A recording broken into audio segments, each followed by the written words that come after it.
বিসমিল্লাহির রহমানির রহিম। আজকের এই মহতী অনুষ্ঠানে সম্মানিত সভাপতি, উপস্থিত মন্ত্রিপরিষদের সদস্য এবং উপদেষ্টা এবং জাতীয় সংসদ সদস্যবৃন্দ, বিশিষ্ট শিক্ষাবিদ, সিভিল সোসাইটির সদস্যবৃন্দ, অনলাইনে কানেক্টেড দেশের 64টি জেলায় সংযুক্ত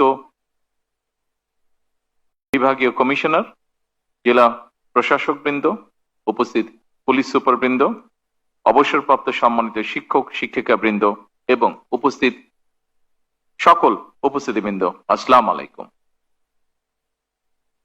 অবশ্যই আমরা এখানে যারা উপস্থিত আছি বা যারা অনলাইনে কানেক্টেড, আমরা সকলেই বুঝতে পারছি যে আজকের এই অনুষ্ঠানটি একটি ব্যতিক্রমধর্মী অনুষ্ঠান। আজকের এই অনুষ্ঠানের মাধ্যমে দেশের বেসরকারি স্কুল, কলেজ এবং মাদ্রাসার অবসরপ্রাপ্ত 1 লক্ষেরও বেশি শিক্ষক শিক্ষিকা 2022 সালের পর, অর্থাৎ দীর্ঘ 4 বছর পর সরকারি দুটি ফান্ডের তাদের জমানো টাকার একটি অংশ ফেরত পেয়েছেন এবং পেতে যাচ্ছেন ইনশাআল্লাহ। এই দুটি তহবিলের একটি হচ্ছে বেসরকারি শিক্ষা প্রতিষ্ঠান শিক্ষক ও কর্মচারী কল্যাণ ট্রাস্ট এবং অন্যটি অবসর সুবিধা বোর্ড। এই দুটো তহবিলে জমানো টাকার একটি উল্লেখযোগ্য অংশ প্রাপ্তির মধ্যে দিয়ে 70,000-এরও বেশি শিক্ষক শিক্ষিকার জীবনে কিছুটা হলেও অনিশ্চয়তার অবসান হবে। সামগ্রিকভাবে 1,23,000 বোধ হয় 1,23,000 শিক্ষক। অবসরপ্রাপ্ত শিক্ষকদের এই অনুষ্ঠানে আজ আমি গভীর শ্রদ্ধার সঙ্গে স্মরণ করতে চাই মরহুমা খালেদা জিয়াকে। খালেদা জিয়ার প্রতি জানাই বিনম্র শ্রদ্ধা, কারণ অবসরপ্রাপ্ত শিক্ষক কল্যাণে তার উদ্যোগেই 1991 সালে বেসরকারি শিক্ষা প্রতিষ্ঠান শিক্ষক ও কর্মচারী কল্যাণ ট্রাস্ট এবং আবারও তারই উদ্যোগে 2002 সালে অবসর সুবিধা বোর্ড প্রতিষ্ঠিত হয়েছিল।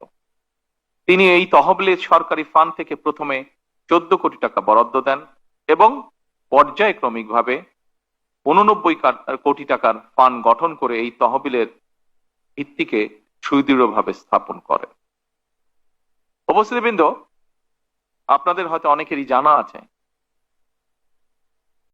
সাবেক প্রধানমন্ত্রী মরহুমা খালেদা জিয়া বরাবরই শিক্ষক, শিক্ষা, শিক্ষিকা, শিক্ষার্থী সম্পর্কে ইতিবাচক মনোভাব পোষণ করতেন।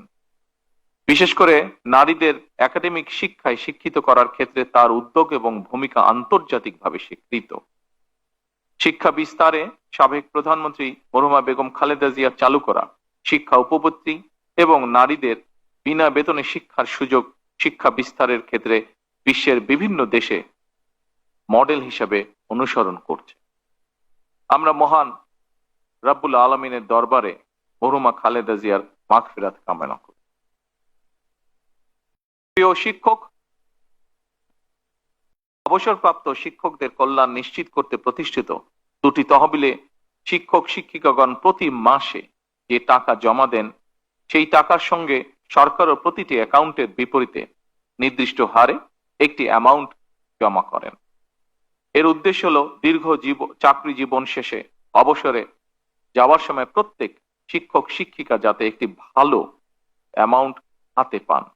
উদ্দেশ্য মহৎ হলেও দুর্ভাগ্যের বিষয় হচ্ছে চাকরি জীবন শেষে অবসরে গিয়ে এই টাকা উত্তোলন করতে শিক্ষক শিক্ষিকাদেরকে নানা ধরনের ভোগান্তি পোহাতে হয়েছে, যার একটি বাস্তব ভিডিও আমরা কিছুক্ষণ আগে দেখেছি। অত্যন্ত দুঃখজনক ভাবে বলতে হয়, এই টাকা উঠাতে গিয়ে, নিজেদের প্রাপ্য টাকা তুলতে গিয়ে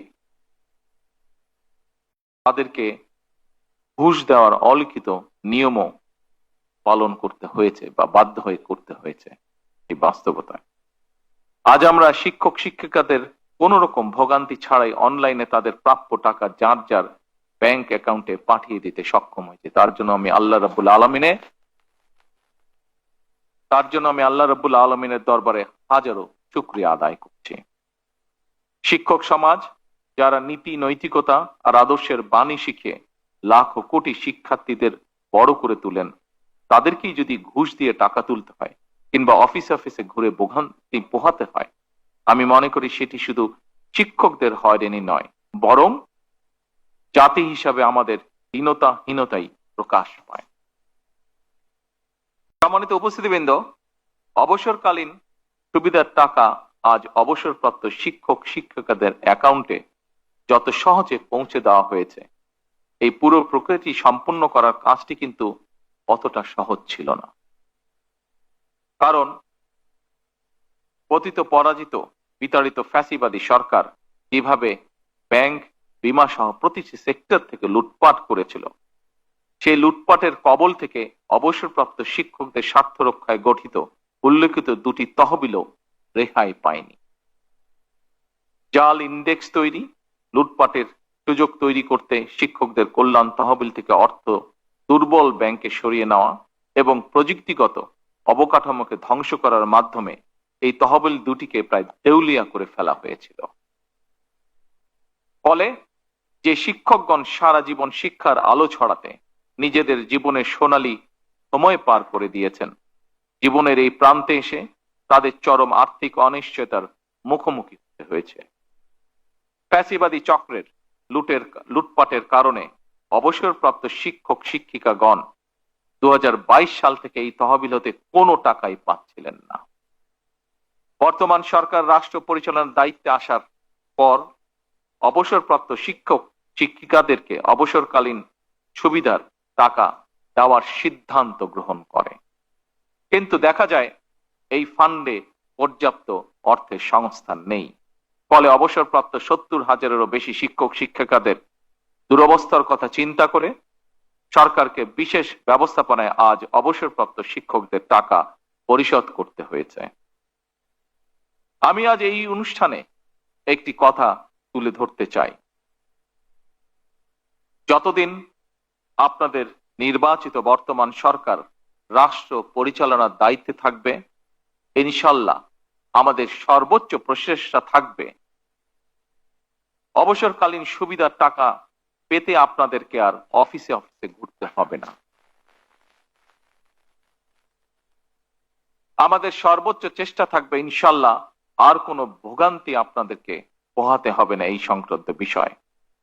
আমাদের সর্বোচ্চ চেষ্টা থাকবে ইনশাল্লাহ আর কোনো মধ্যস্বত্ব ভোগীর যন্ত্রণা এই বিষয়ে আপনাদেরকে ভোগ করতে হবে না ইনশাল্লাহ।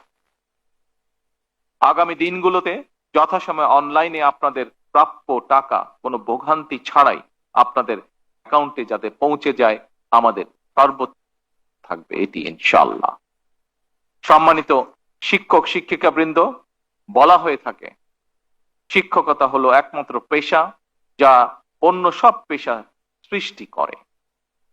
আপনারা শিক্ষকতা পেশা থেকে অবসর গ্রহণ করলেও আপনাদের কাছ থেকে শিক্ষা নিয়ে অসংখ্য শিক্ষার্থী নিজেদেরকে নানা পেশায় প্রতিষ্ঠিত করেছে এবং বর্তমানে করছে এবং ভবিষ্যতেও করবে। এখানেই একজন শিক্ষকের সার্থকতা। সুতরাং আপনারা প্রচলিত নিয়মে শিক্ষকতা পেশা থেকে অবসর গ্রহণ করলেও শিক্ষক হিসাবে আপনাদের দায়িত্ব শেষ হয়ে যায়নি। আপনারা এখনো সমাজের শিক্ষক।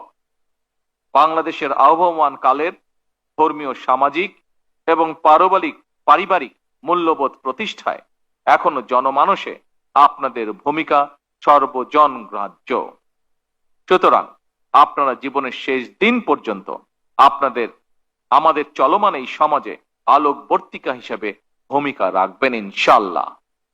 এই প্রত্যাশা ব্যক্ত করে এবং আপনাদের সুস্বাস্থ্য কামনা করে আমার বক্তব্য শেষ করছি। আসসালামু আলাইকুম। আল্লাহ হাফেজ। বাংলাদেশ জিন্দাবাদ।